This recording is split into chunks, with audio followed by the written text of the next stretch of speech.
তারপরেও একটা কথা বলার আছে। কথাটা কি জানেন? আমি সেই জামালপুরের ভাইরাল ভাঙচুর মনির। তো অনেক লোক আমার পরিচয় জানতে চান যে আমার বাড়ি কোথায়। আমার বাড়িটা হলো জামালপুর রেল স্টেশনের পিছনে। যে কোনো লোকের বললে হবে যে ভাঙচুর মনিরের বাড়ি কোনটা, তো বলে দিবে। তো একটা কথা কি জানেন, আমাদের জগতে, খেলার জগতে খুব কষ্ট করে আমি আসছি, কিন্তু আপনাদের এই যে নূর ভাই, তারপরে এই যে আবদুল্লাহ ভাই, তারপরে এই যে আমানুল্লাহ ভাই, সোহেল ভাই, তো একমাত্র তাদের তাদের কারণে আর কি আমি আজকে এই দুর্বন্ত এগিয়ে যেতে পারছি। তো তাদের কারণে করলে আমি মোবাইলে কইল খেলা দেখাইতে পারি। তো একমাত্র তাদের কারণেই আমি আজকে ভাইরাল। কিন্তু তাদের কাছে আমি অনেক মানে আর কি, কেন জানেন, কিন্তু তাদেরকে আমি আজকে উঠছি। কিন্তু তারা যদি আমার ভিডিও না করতো তো এত সারা বাংলাদেশের লোক হয়তো আমাকে চিনতো না।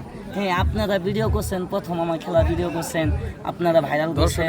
তো আপনাদের কাছে আমি খুব খুশি বলতে মানে এই যে আমার খেলাগুলো ভাইরাল করে দিছেন, পাবলিকে দেখে খুব লাইক করে শেয়ার করে। হ্যাঁ, তো আমাকেও খুব চিনে। আমি যে জায়গায় যাই না কেন আমাকে বলে আরে ভাঙচুর মনির ভাই ভালো আছেন। এটাই ভাই ভালোবাসাটা বহুত কিছু।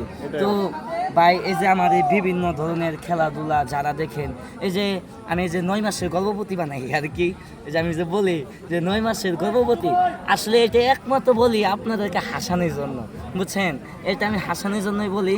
হ্যাঁ, যে গর্ভবতী। তো আমাদের খেলাগুলা কার কার কাছে ভাই ভালো লাগে, দয়া করে একটু লাইক শেয়ার একটু কমেন্টে বলে দিবেন যে কার কার কাছে আমার এই খেলাটা কার কার কাছে ভালো লাগে। দয়া করে একটু কমেন্টে বলে দিবেন, একটি লাইক শেয়ার কমেন্ট করে দিবেন। তাহলে আমার কাছে ভালো ভালো সার্কাস খেলা দেখতে পারবেন। সবাইকে আসসালামু আলাইকুম।